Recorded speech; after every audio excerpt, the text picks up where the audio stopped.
Sister sent a selfie from festival, then her brother zoomed in and called their parents immediately. Amber Johnson balanced on tiptoe, angling her phone to capture the perfect shot. Behind her, the Spring Blossom Festival exploded with color and sound, a kaleidoscope of lanterns, laughter, and light that transformed the city park into an enchanted wonderland. After 3 grueling weeks of biochemistry finals, this moment of freedom felt almost surreal. 3, 2, 1. Her friend Taylor counted down, giggling. Smile! Amber pressed the button just as fireworks erupted overhead, showering the night sky with gold and crimson sparks. The timing couldn't have been more perfect, the flash of pyrotechnics casting a warm glow across her features, illuminating the flower crown Taylor had woven into her long blonde hair. Checking the result, Amber smiled with satisfaction. For once, she didn't look like the perpetually stressed college student buried in lab reports and textbooks. In this photo, she looked carefree. Happy. Like someone who remembered how to have fun. That's definitely going on Instagram, Taylor declared, peering over Amber's shoulder. Your parents won't recognize you without the dark circles under your eyes. Amber laughed, the sound almost drowned by the festival's ambient roar. My mom's been texting me every hour to make sure I'm eating properly. You'd think I was 5, not 22. At 22, Amber was the youngest of the high-achieving Johnson siblings. Her brother Jason, 4 years her senior, was already halfway through medical school, following the path their father had started before switching to detective work. Family dinners often felt like academic conferences, with discussions of organic chemistry formulas and medical ethics competing for airtime. Tonight, however, was about escape, from expectations, from pressure, from responsibility. Send it to your family group chat, Taylor suggested, adjusting her own flower crown. Show them there's life beyond the laboratory. Amber opened the messaging app, where the last conversation had been her mother's concerned inquiry about her dinner plans. With a mischievous smile, she attached the photo and typed, Look Mom, no test tubes. The festival is amazing. Miss you all. Tell Dad and Jason that contrary to family belief, Johnson's do know how to party. Woman dancing fireworks. She hit send and slipped the phone into the pocket of her floral-patterned dress, completely oblivious to what lurked in the background of her seemingly innocent selfie. The night stretched before her like an open promise. Lantern releases by the lake, street performances, food stalls selling everything from traditional dumplings to fusion cuisine. Come on! Amber tugged Taylor's hand, weaving through the festive crowd. They're starting the water lantern ceremony soon. I want to get a good spot. The air was intoxicating, sweet with cherry blossoms and candied apples, spiced with grilled satay and incense. For the first time in months, Amber felt the tension in her shoulders dissolve, replaced by a lightness that made her want to twirl through the crowded pathways. Meanwhile, across the city in a cramped apartment cluttered with medical textbooks and empty coffee cups, Amber's brother Jason rubbed his tired eyes. He'd been studying for his upcoming board exams since dawn, his desk a battleground of anatomy diagrams, pharmacology flashcards, and highlighters in various states of depletion. The buzz of his phone offered a welcome interruption. Seeing his little sister's message brought an immediate smile to his face. Amber had always been the serious one in the family, despite being the youngest. While he managed to balance the rigors of medical school with at least a semblance of social life, Amber approached her studies with an intensity that sometimes worried their parents. This glimpse of her enjoying herself was reassuring. Good for you, Amber, he murmured, zooming in to get a better look at the festival she'd been excited about for weeks. The display looked impressive, colorful lanterns strung between cherry trees, elaborate food stalls with twinkling lights, and fireworks that must have cost the city a fortune. He could make out hundreds of festival-goers in the background, all caught in various stages of celebration. His gaze drifted to the edge of the frame, where the crowd thinned near what appeared to be an exit path. Something caught his attention, a man in a dark jacket gripping the arm of a small child, a little girl in a pink dress who seemed to be looking back at the festivities with an expression that didn't match the jubilant atmosphere around her. Jason's medical training had taught him to notice details others might miss, the slight discoloration indicating a bruise, the tension in a patient's shoulders signaling pain they weren't voicing. The little girl's posture spoke volumes to his trained eye. Her body was angled away from the man, her small shoulders hunched defensively, her expression a mixture of fear and resignation that had no place on a child's face during a festival. Something about her seemed hauntingly familiar. "Wait a minute," Jason whispered, reaching for his laptop. With a few quick keystrokes, he pulled up a news article he'd read just yesterday, an Amber Alert for a 6-year-old girl named Emily Miller who had vanished from a neighboring state 3 days ago.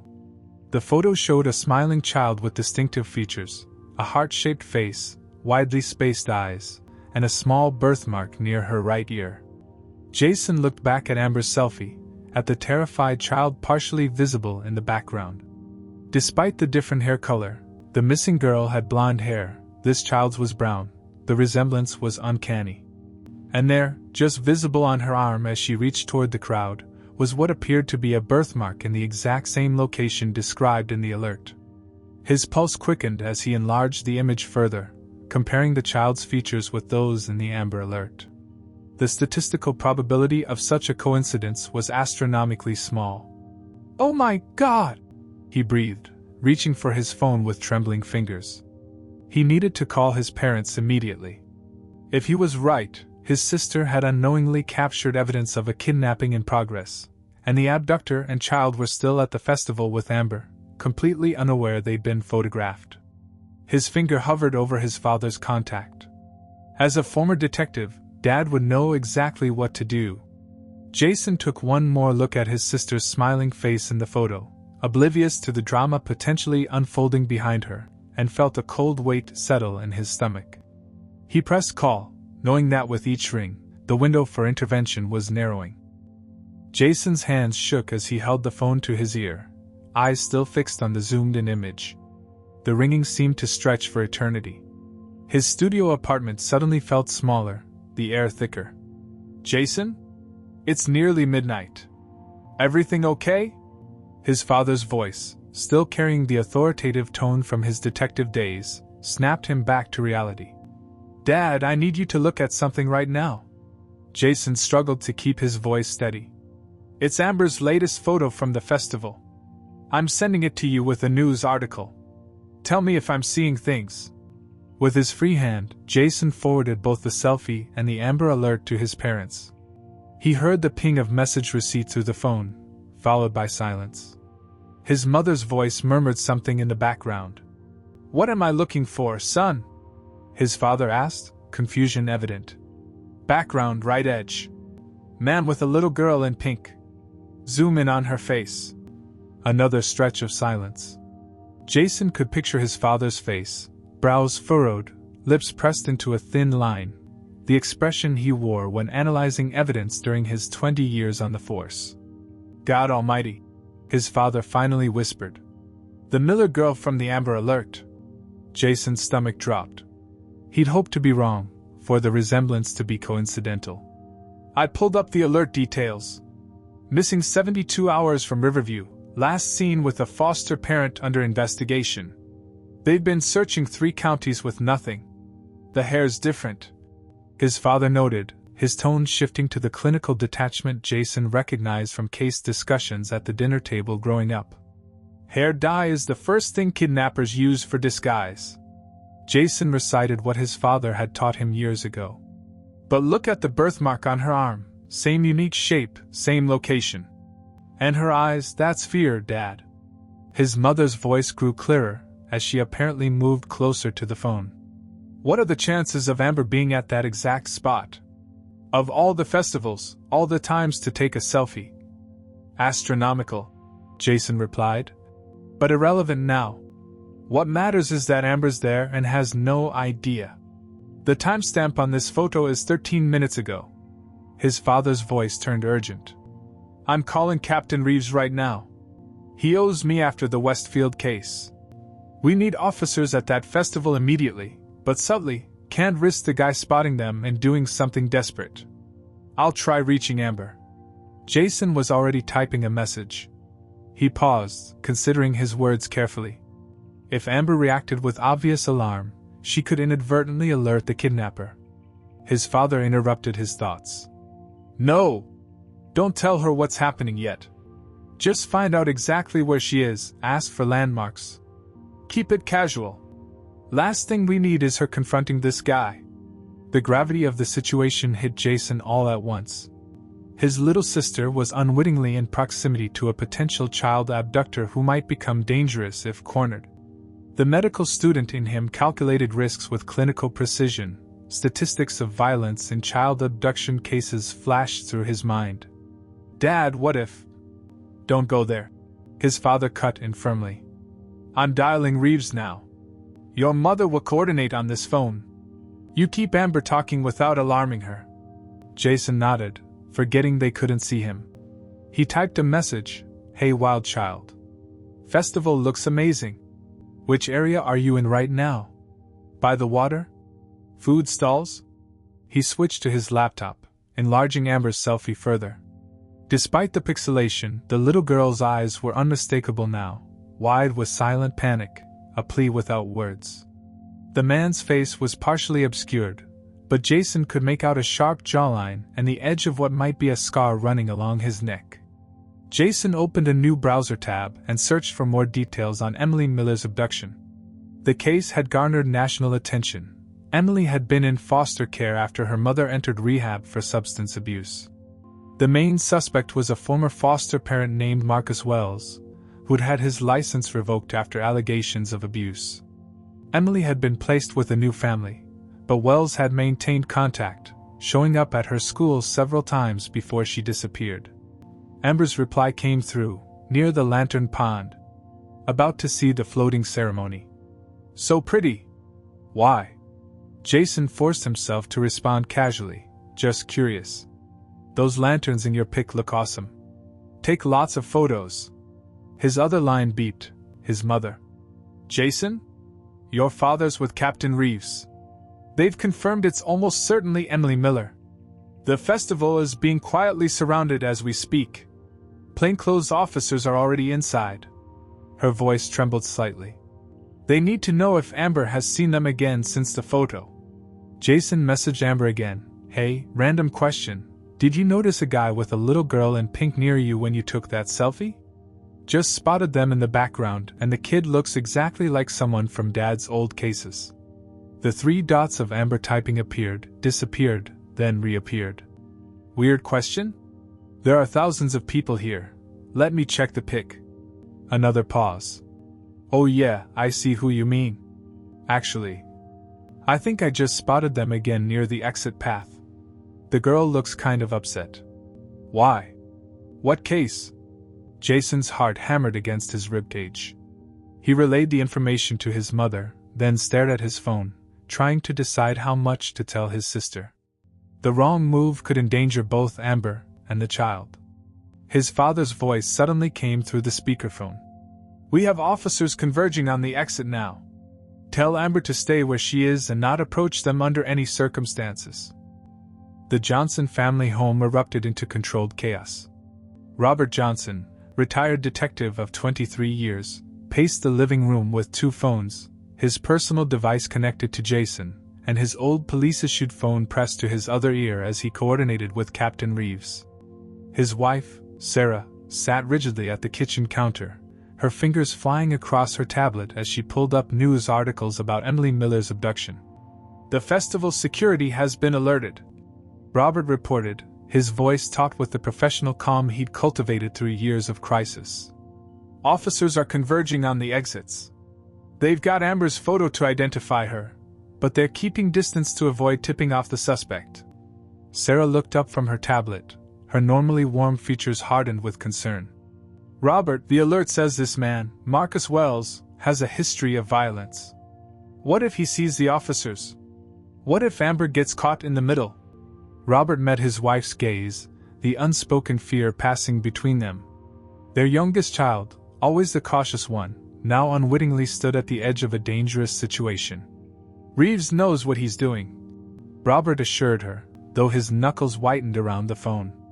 The team includes negotiators and child trauma specialists. They're prepared for all scenarios. On the other end of the line, Jason was still messaging Amber, trying to keep his text casual while extracting crucial information. "Don't approach that guy or the girl," he typed. "Just curious about something Dad noticed. Enjoy the lanterns. Where are you heading next?" Amber's response came quickly. "Probably food stalls after this." "Why are you being weird? Is something wrong?" Jason reported this to his parents, his voice strained. "She's getting suspicious. We need to tell her something." Robert nodded grimly. "Tell her it might be related to a missing child case. Keep it vague, but enough that she stays alert without panicking." Jason composed his message carefully. "Amber, don't freak out, but that little girl might be Emily Miller, a missing child from Dad's old contacts. Police are already at the festival. Just stay in public areas and keep your location shared with us. Don't approach them." The 3 dots appeared almost immediately. "Are you serious right now? The missing girl from the news? She's here?" Then another message. "OMG Jason, I see them again. They're heading toward the north parking lot. Should I do something?" "North parking lot," Jason relayed urgently. "She can see them moving toward the exit." Robert immediately conveyed this to Captain Reeves, who confirmed officers were already positioned there. The festival map on Sarah's tablet showed a sprawling parking area with multiple exit routes, too many to cover completely without a visible police presence that might spook the kidnapper. "Tell her to stay back but keep them in sight if possible," Robert instructed. "Visual confirmation without engagement." Sarah clutched her husband's arm. "Robert, she's a biochemistry student, not a police officer. We can't ask her to." "We're not asking her to intervene," Robert assured his wife. "Just to be our eyes until officers can intercept. Amber's smart. She won't take unnecessary risks." But even as he said it, Robert remembered his daughter's stubborn determination, the same quality that drove her academic excellence. In this situation, that tenacity could be dangerous. Jason messaged Amber again. "Do not approach them. Just confirm their location for police if you can see them safely from a distance. Stay in crowds." Amber's response was delayed, each second stretching into eternity for the family waiting anxiously. Finally, they're by the blue food truck near exit 4. The man keeps checking his phone and looking around. The girl tried to pull away and he grabbed her arm hard. "This is definitely not right. Police need to hurry." Sarah gasped. "He knows something's wrong. He might be planning to run." Robert nodded grimly. "Or worse." He turned back to his police line. "Reeves, suspect showing signs of agitation near exit 4. Possible flight risk. My daughter has visual but is maintaining distance." Through the speakerphone, they heard Captain Reeves barking orders to his team. The sounds of festival music and chatter filtered through faintly. The officers were close. Jason stared at his phone, willing Amber to stay safe, to not do anything reckless. His sister had always been the rule follower in the family, but she was also fiercely protective of others. If she thought a child was in danger. A new message from Amber appeared. "I'm recording video discreetly. Girl definitely distressed. Man checking parking lot now. Police? She's recording evidence," Jason told his parents, pride and fear mingling in his voice. Robert nodded approvingly even as worry lines deepened around his eyes. "Smart girl. Tell her to send it to Captain Reeves directly." He dictated a number. Sarah's hands trembled as she zoomed in on the festival map. "Exit 4 leads to a secondary lot. If he gets her into a vehicle..." The implication hung heavily in the air. Once mobile, the chances of recovering Emily would plummet dramatically. The first 24 hours of an abduction were critical. They were now at the 72-hour mark, and this might be their only chance. Through the police line, they suddenly heard a burst of activity, raised voices, rapid footsteps, the squawk of police radios. "Move in now! All units converge on exit 4! The Johnson family froze, listening intently, the tension in the room thick enough to cut with a knife. Robert reached for Sarah's hand, squeezing it tightly. Jason held his breath, phone clutched in white-knuckled fingers. "Where's our daughter?" Sarah whispered, fear cracking her voice. Is Amber safe? Robert had no answer. They could only wait and listen to the chaos unfolding through the police line, miles away from where their daughter stood, unwittingly at the center of a rescue operation that had begun with nothing more than a casual selfie and a brother's attentive eye.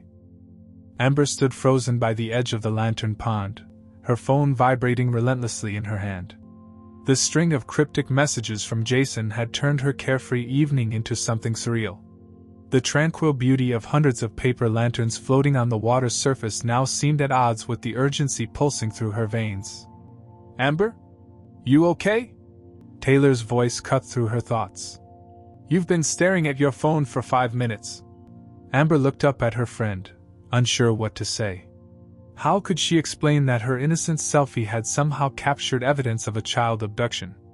That the festival around them was now being quietly infiltrated by police officers? Family stuff, she managed, forcing a smile that felt brittle. My dad needs some information about something I saw. Another text from Jason flashed on her screen. Keep visual if safe but do not approach. Officers converging on your location. Stay in crowds. I need to make a quick call, Amber told Taylor, already moving away. Save my spot for the finale, okay? Before Taylor could respond, Amber was weaving through the crowd, her eyes scanning for the blue food truck her brother had mentioned. The festival's cheerful chaos suddenly seemed menacing.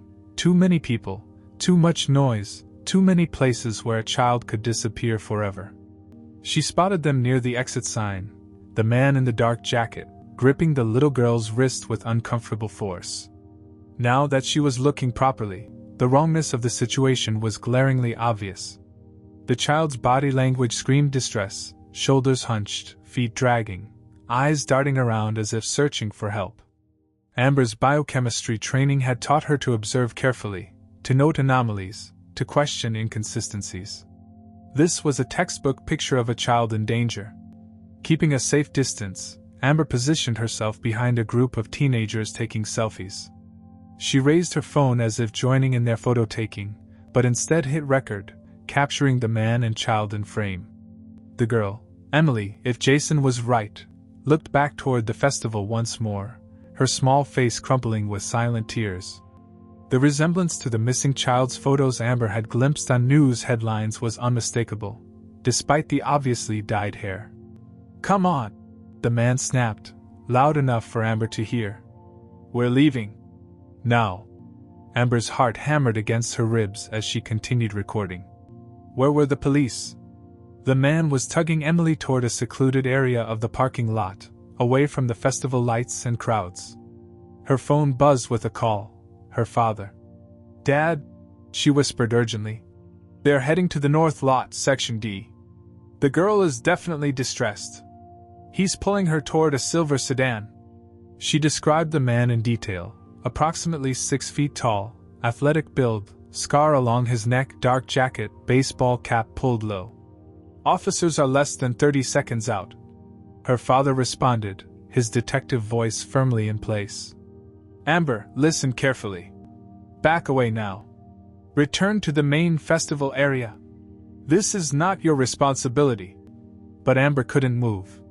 The little girl had locked eyes with her momentarily, a silent plea that pierced straight through Amber's chest. Without conscious thought, she found herself following at a careful distance, staying behind parked cars and groups of departing festival-goers. Amber! Her father's voice sharpened. What are you doing? He's opening the car door, she whispered. Dad, she's fighting him now, she's screaming. Indeed, Emily had finally broken her terrified silence, her shrill cries cutting through the muffled festival sounds. The man clamped a hand over her mouth, looking around frantically. Amber Johnson, get back to the crowd right now! Her father rarely used her full name. Through the phone, Amber could hear police radio chatter. Officers were close, but not close enough. The man was forcing Emily into the back seat of the sedan. A surge of adrenaline coursed through Amber. Without thinking, she stepped from behind a parked SUV and called out. Excuse me. I think you dropped something back there. The man's head snapped up, eyes narrowing as they landed on Amber. For a heartbeat, time seemed suspended. Amber standing exposed in the parking lot, phone still recording. The man half bent over the struggling child, her father's voice tinny and frantic in her ear. Then several things happened at once. The man shoved Emily roughly into the car and slammed the door. He straightened, hand moving toward his waistband in a motion that made Amber's blood run cold. But before he could take a step toward her, dark shapes materialized from between parked cars.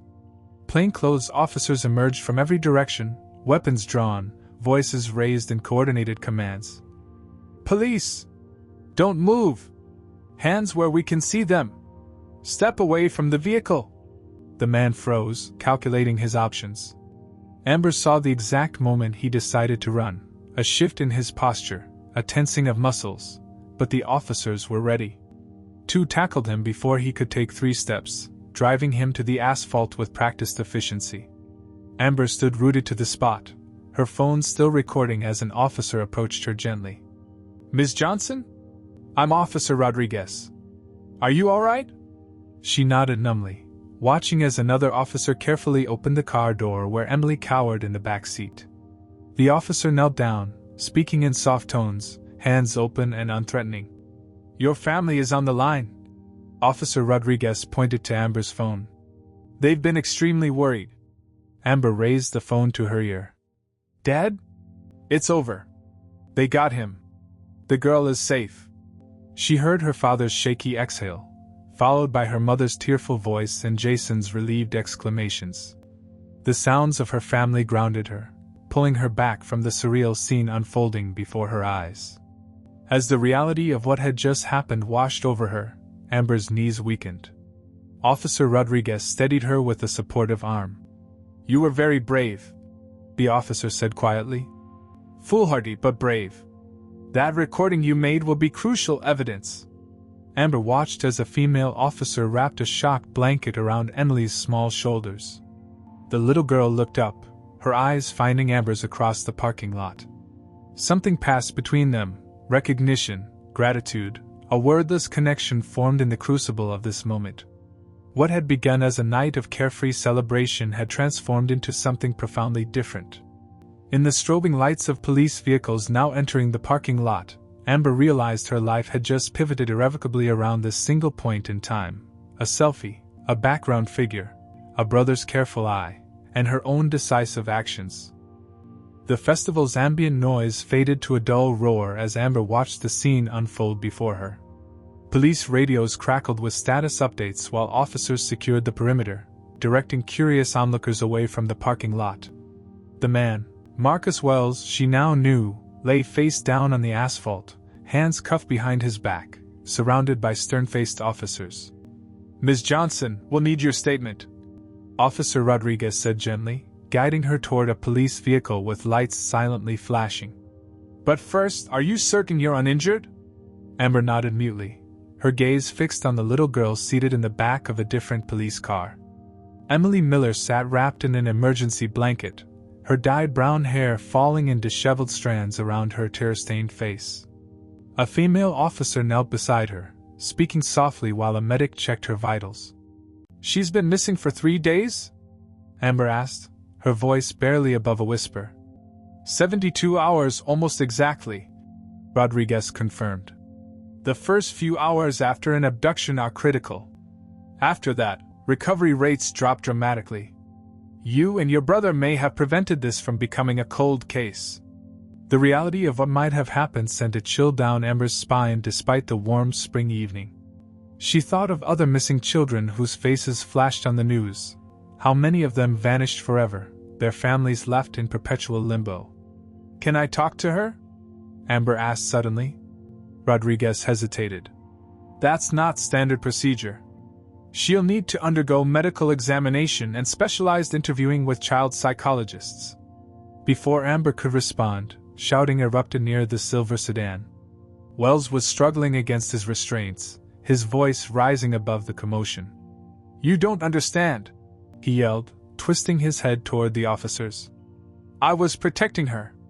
Her mother's boyfriend is the one hurting her. Check the records. I would never." An officer firmly guided him into a police vehicle, cutting off his protests. Amber felt a twist of uncertainty. Was there more to this story? But the terror in Emily's eyes had been unmistakable, the grip on her arm unquestionably cruel. Captain Reeves approached, his weathered face solemn under the harsh parking lot lights. He extended his hand to Amber. "Your father and I worked together for 15 years.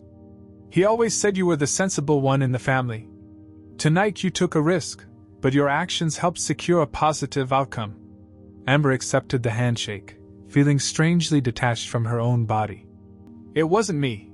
It was Jason who noticed her in my selfie." "A family effort then." Reeves nodded approvingly.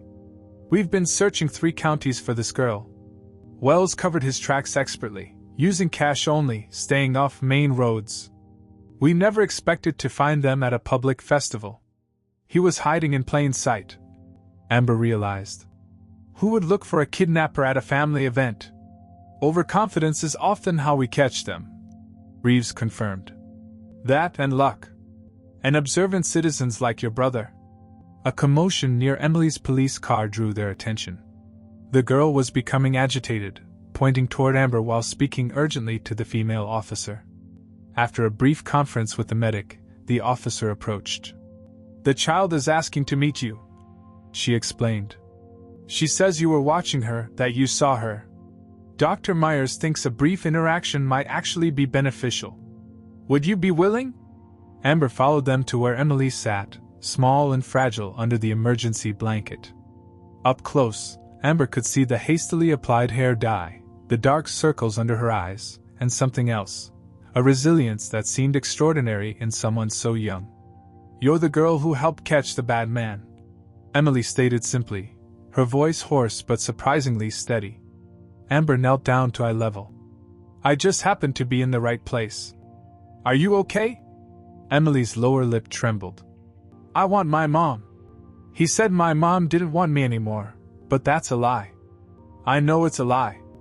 Your mom has been looking for you nonstop," the female officer assured her. "She's already on her way here. I tried to run away 3 times," Emily continued, her eyes locked on Amber's. "But he always found me. He said no one would believe me if I told." Amber felt her chest constrict. "I believed you before you even spoke. I could see it in your eyes." Something shifted in Emily's expression, a flicker of pride piercing through the trauma. "I kept fighting. Mom says Millers never give up." She pronounced the surname carefully, with evident pride. In the distance, sirens wailed as more police vehicles approached.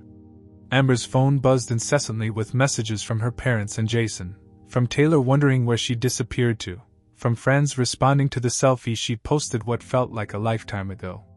"Ms. Johnson," Captain Reeves called. "Emily's mother has arrived." Through the swirling police lights, Amber saw a woman running toward them, her face a portrait of desperate hope. The resemblance to Emily was unmistakable, the same heart-shaped face, the same determined set of the jaw. Their reunion unfolded like a scene from a movie, the mother falling to her knees, Emily launching herself forward, their sobs intermingling with laughter. Officer Rodriguez touched Amber's shoulder gently. "We need to get your official statement now. After that, you can call your family." Amber nodded, finally allowing the magnitude of the evening to sink in. What had begun as a simple escape from academic pressure had transformed into something life-altering. A child was going home to her mother tonight because of a random selfie, a brother's careful eye, and her own willingness to act. As she followed Rodriguez toward the statement-taking area, Amber glanced back one last time at Emily Miller, safely enveloped in her mother's arms. Their eyes met briefly across the parking lot, a connection forged in crisis, bridging the gap between stranger and savior. The weight of what might have been, what almost happened, settled heavily on Amber's shoulders. Yet alongside it rose something else, the profound certainty that sometimes, being in the right place at exactly the right time wasn't just chance. It was responsibility. It was purpose. 2 weeks after the Spring Blossom Festival, the Johnson family gathered in their living room, an unusual silence hanging over them as the evening news played on the television. The anchor's voice filled the room. "The dramatic rescue of 6-year-old Emily Miller continues to captivate the nation. Tonight, we have exclusive footage from the festival where an ordinary selfie led to an extraordinary rescue. Amber winced as her festival photo appeared on screen, circled in red to highlight Emily and Marcus Wells in the background. The media had been relentless in their coverage, transforming what the Johnsons considered a private family matter into a public sensation. "Turn it off," Robert Johnson said quietly, reaching for the remote. "We've seen enough." Sarah placed a reassuring hand on Amber's shoulder. "Are you ready for tomorrow?" The prosecutor said it would be brief. Amber nodded, though uncertainty flickered across her face. The preliminary hearing for Marcus Wells would mark her first time testifying in court. The evidence against him was substantial: Emily's testimony, Amber's video, forensic findings from his vehicle, but the prosecutor wanted Amber's first-hand account of what she'd witnessed. "You'll do fine," Jason assured her, his medical textbooks temporarily abandoned on the coffee table. "Just tell the truth, exactly as it happened." Amber smiled at her brother, their bond strengthened by the events of that night. "If you hadn't zoomed in on that selfie. If you hadn't taken it in the first place," he countered. "If Dad hadn't known Captain Reeves," Amber continued. Robert shook his head. "No credit to me. The police were doing their job. It was all of us," Sarah concluded, her eyes glistening with unshed tears. "Each person played their part, like links in a chain." The doorbell interrupted their reflection. Robert checked his watch with a raised eyebrow. "Are we expecting someone?" He returned moments later, ushering in a woman and a small, familiar figure. Kathleen Miller, Emily's mother, stood in the entryway, her hand resting protectively on her daughter's shoulder.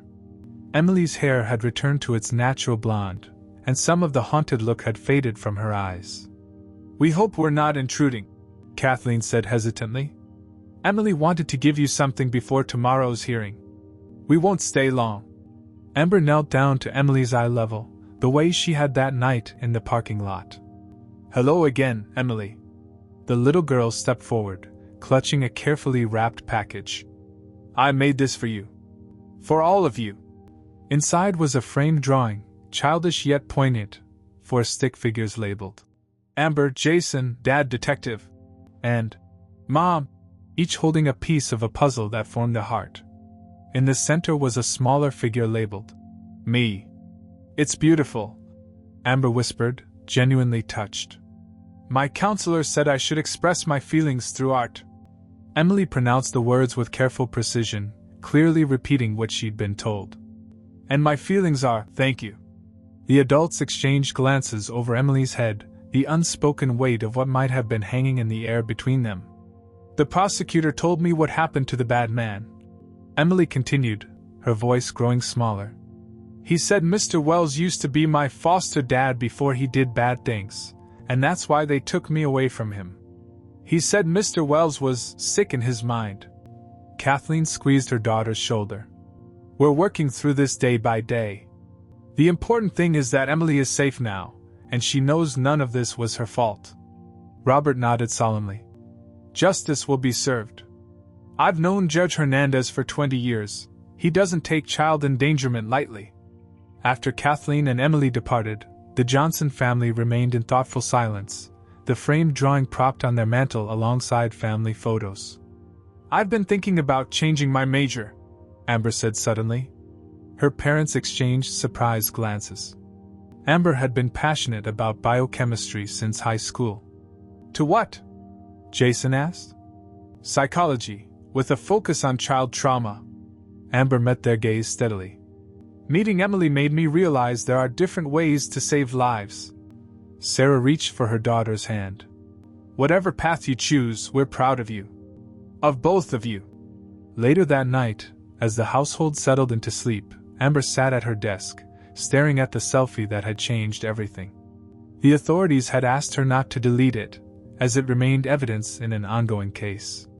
In the image, her smiling face was illuminated by fireworks, completely unaware of the drama unfolding just yards away. She opened her journal and began to write. "Today I testified about a moment captured accidentally, a split second when my carefree celebration intersected with someone else's nightmare. People keep using words like hero and fate, But it doesn't feel that way to me. It feels like a reminder that we're all connected, that sometimes the most important things happen at the edges of our awareness. Jason saw what I didn't see. Dad knew who to call. Mom kept us all anchored through the chaos. I've started volunteering at the Children's Crisis Center downtown. There are so many Emilis in the world, children whose stories don't end with dramatic rescues and media coverage, whose quiet suffering goes unnoticed at the edges of other people's photos. Emily asked me yesterday why I followed her that night when I could have stayed safe in the crowd. I didn't have a good answer then. But I think I do now, because sometimes being alert, even from a distance, can change someone's fate forever. Amber closed her journal and looked out her window at the star-filled sky. The same stars shone over Emily tonight, over thousands of missing children, over families waiting for answers. She couldn't save them all, no one could, but the lesson of that selfie remained: stay aware, pay attention to the background, notice what others might miss. In the quiet darkness of her room, Amber made a silent promise to the little girl who now shared a permanent connection with her family. Their story, the selfie, the Zoom, the intervention, would not be just a viral moment or a fleeting headline. It would be a beginning, a pivot point towards something meaningful and lasting. In a world of chaos and chance, sometimes the most profound impact comes from simply paying attention to what exists in the margins, to the silent stories unfolding just beyond our frame of reference.